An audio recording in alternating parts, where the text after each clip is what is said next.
Film की शुरुआत होती है और हमें भविष्य का वक्त दिखाते हैं। यहाँ पर अर्थ पूरे तरीके से बर्बाद हो चुकी है और जिस वजह से इंसानों के शरीर पर उसके दुष्प्रभाव पड़े हैं और इसी वजह से उनका रिप्रोडक्शन खराब हो गया है। और जो अभी बचे कुचे लोग हैं वो धरती के आखिरी इंसान बचे हैं, यानी कि इसके बाद धीरे धीरे हमारी प्रजाति खत्म हो जाएगी। अब हम एक कॉफी शॉप का सीन देखते हैं जहां पर खड़े लोग वहां लगे टीवी पर न्यूज देख रहे थे। न्यूज में बताया जाता है कि पूरी दुनिया का सबसे छोटा जो इंसान था उसकी अभी मौत हो चुकी है और उसकी उम्र करीब करीब 18 साल और 4 महीने थी, यानी कि इस दुनिया में पिछले 18 साल से कोई भी बच्चा पैदा नहीं हुआ। इस कॉफी शॉप में थियो नाम का एक आदमी आता है जो अपनी कॉफी ऑर्डर करते हुए न्यूज पर अपनी नजर डालता है और वहां से चला जाता है। बाहर आने के बाद थियो अपने ऑफिस की तरफ जा रहा था, लेकिन अचानक से कुछ ही दूरी पर बिल्डिंग में धमाका होता है। दरअसल इस वक्त दुनिया की सिचुएशन बहुत खराब थी और बच्चे पैदा न होने के कारण पूरी दुनिया में काफी अजीब सा माहौल हो गया था। लोगों के फर्टिलिटी टेस्ट बहुत जरूरी कर दिए गए थे,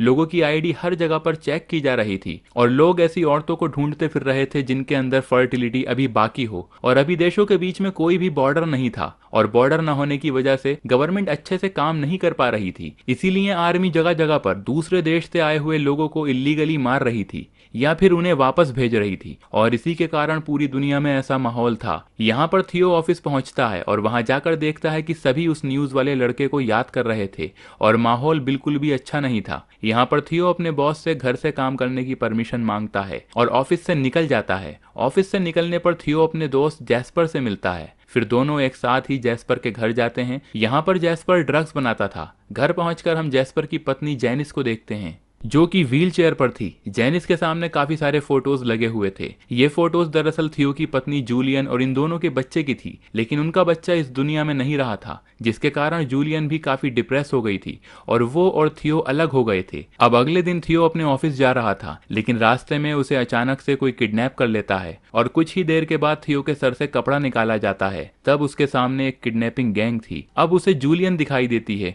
और यहाँ पता चलता है कि जूलियन इस किडनैपिंग गैंग की लीडर थी। उसी ने थियो को किडनैप करवाया था। दरअसल ये लोग इस देश में आए हुए इलीगल लोगों की सुरक्षा के लिए सरकार से लड़ रहे थे। यहाँ पर जूलियन थियो से एक मदद मांगती है। वो कहती है कि एक लड़की है जो बाहर से आई थी, जिसे देश से बाहर जाना है, इसीलिए चेक पॉइंट्स पर लगाने वाले जो इंपॉर्टेंट डॉक्यूमेंट्स हैं वो फर्जी तरीके से बनवाने हैं। यहाँ पर थियो का एक कजिन था जो मिनिस्टर के ऑफिस में काम करता था, इसीलिए जूलियन थियो से कहती है कि तुम अपने कजन से ये फर्जी पेपर बनवाओ, लेकिन थियो मना कर देता है। अब जूलियन उसे पैसे भी ऑफर करती है, लेकिन थियो उसकी बात नहीं मानता और उसे जूलियन से वापस भेजने के लिए कहता है। जूलियन उसे वापस भेजती है, लेकिन साथ ही उसके लोगों को थियो पर नजर रखने की धमकी देती है और साथ ही उसे एक पेपर देती है और कहती है अगर तुम्हारा मन बदले और तुम मेरे काम के लिए रेडी हो तो इस पेपर को दिए हुए एक सुरंग में चिपका देना। इसके बाद थियो काफी सोचने के बाद काम के लिए रेडी होता है और अपने कजिन से मिलता है। वहां पर वो बहुत सारी पुरानी चीजों को कलेक्ट करता है। वहां जाकर थियो झूठ बोलकर एक पेपर की मांग करता है और बदले में पैसे देने के लिए भी बोलता है। इसके बाद उसे किसी तरह फर्जी पेपर मिल जाते हैं। फिर थियो जूलियन को वो पेपर देता है और उसके बाद वहां पर एक कार आती है। यहाँ पर की और मिरियम थे। दरअसल की वही लड़की थी जिसके लिए ये पेपर बनवाए गए थे।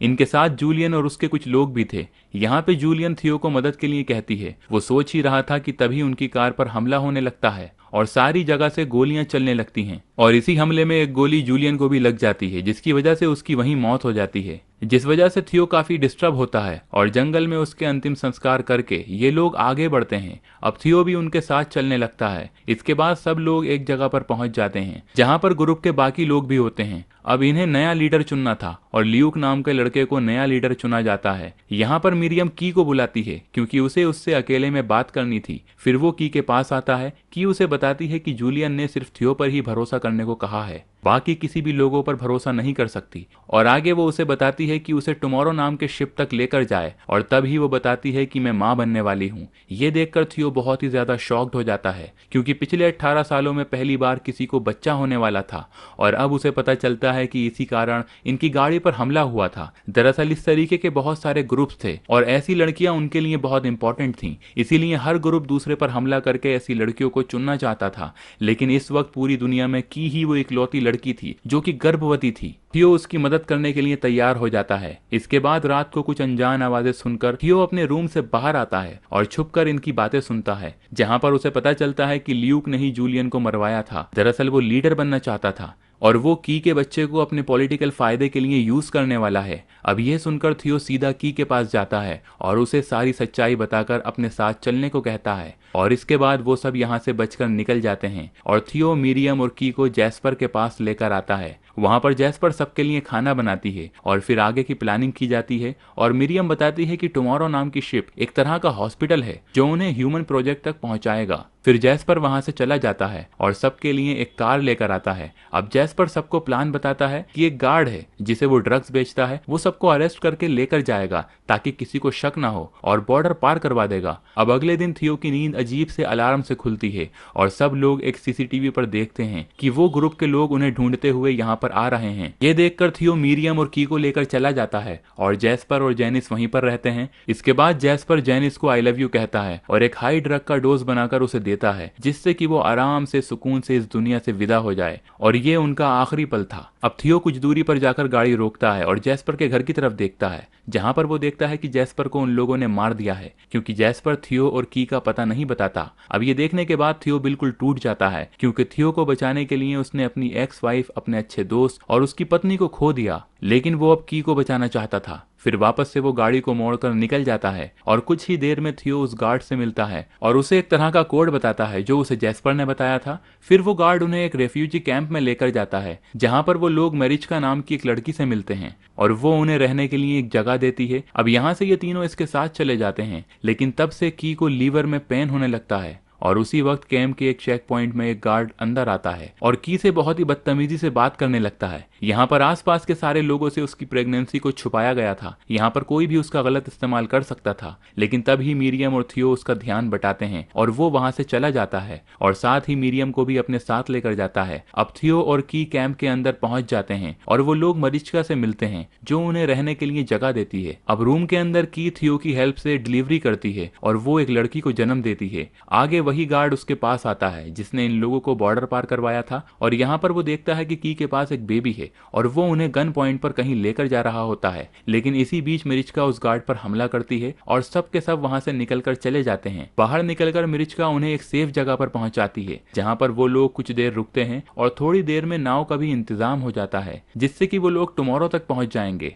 लेकिन बाहर आने से इनके सामने एक बहुत बड़ी प्रॉब्लम भी खड़ी थी क्योंकि हर जगह पर गोलियां चल रही थी। तभी ल्यूक वहां पर आता है और की को अपने साथ लेकर जाता है, लेकिन तभी आसपास के लोग ल्यूक के ग्रुप के ऊपर हमला करते हैं। इस बीच में मिरियम और थियो भी वहां से भाग जाते हैं। अब थियो गोलियों से बचते हुए एक बिल्डिंग में जाता है जहां पर बहुत सारे रेफ्यूजी के ग्रुप भी थे। उनसे बचते हुए थियो की को ढूंढने लगता है। वहां किसी जगह से बच्चे के रोने की आवाज सुनकर थियो की के पास पहुंच जाता है। वहीं ल्यूक भी था जो बाहर की तरफ गोलियां चला रहा था। थियो चुपके से की और बच्चे को अपने साथ लेकर जाने लगता है, पर ल्यूक उन्हें देख लेता है और रोकने की कोशिश करता है। उसी कोशिश में ल्यूक थियो पर गोली चला देता है, पर थियो और की बचकर निकल जाते हैं। अब बच्चे की आवाज आसपास के लोग भी सुन रहे थे और वो लोग इनकी मदद करने के लिए आते हैं और जाने के लिए रास्ता बनाते हैं। अब बिल्डिंग से निकलते हुए आर्मी वाले भी बच्चे को देखकर गोलियां चलाना बंद कर देते हैं। सब लोग बहुत ही ज्यादा इमोशनल और हैरान थे। उन्हें बेबी को देखकर ऐसा लग रहा था कि ये किसी तरह का आशीर्वाद है जो इस दुनिया को इस डिप्रेशन वाले हालात से बचाएगा। वहां पर डरी हुई की और थियो को कुछ लोग आगे निकालते हैं और उनके निकलते ही दोबारा से लड़ाई शुरू हो जाती है। अब कुछ दूर जाकर थियो और की को मिरिचका मिलती है।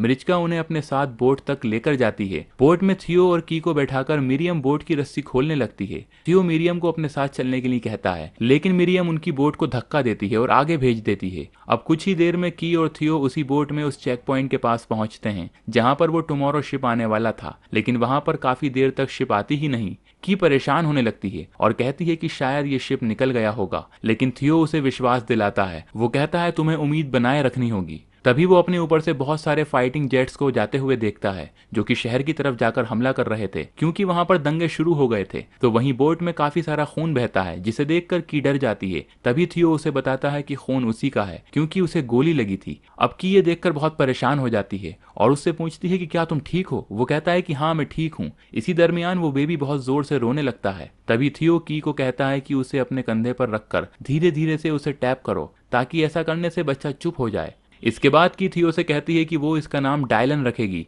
जो कि थियो के बेटे का नाम था क्योंकि थियो और उसकी पत्नी जूलियन ने उसकी काफी मदद की थी। इसके बाद थियो को ये सारी चीजें याद आती हैं और इस वजह से वो बहुत इमोशनल होकर रोने लगता है। और इसी दरमियान दूर से टुमारो नाम की वो शिप आती है और ये लोग उसे आते हुए देखते हैं। अब हम कहानी के आखिर में बहुत सारे बेबीज की आवाज सुनते हैं जो कि खेल रहे थे। इसका मतलब ये होता है कि वो दोनों सेफली ह्यूमन के प्रोजेक्ट तक पहुंच गए थे और दुनिया के बच्चे ना होने की प्रॉब्लम धीरे धीरे खत्म हो रही थी। ये मूवी हमें उम्मीद कभी नहीं छोड़ने का मैसेज देती है, चाहे कितने भी खराब हालात हों, चाहे कितनी भी बुरी कंडीशंस हों, चाहे आपको रास्ता ना दिखे, लेकिन आपको हमेशा अपने कदम आगे बढ़ाने होंगे और हालातों से लड़ते हुए जो सही है उसका साथ देना होगा। और इसी के साथ इस कहानी का यहाँ पर अंत होता है। दोस्तों, अगर आपको ये कहानी पसंद आई हो तो वीडियो को लाइक करें, चैनल पर नए हैं तो चैनल को सब्सक्राइब करें और हाँ, नोटिफिकेशन बेल को जरूर दबाएं ताकि अगली अपडेट सबसे पहले आपको मिले।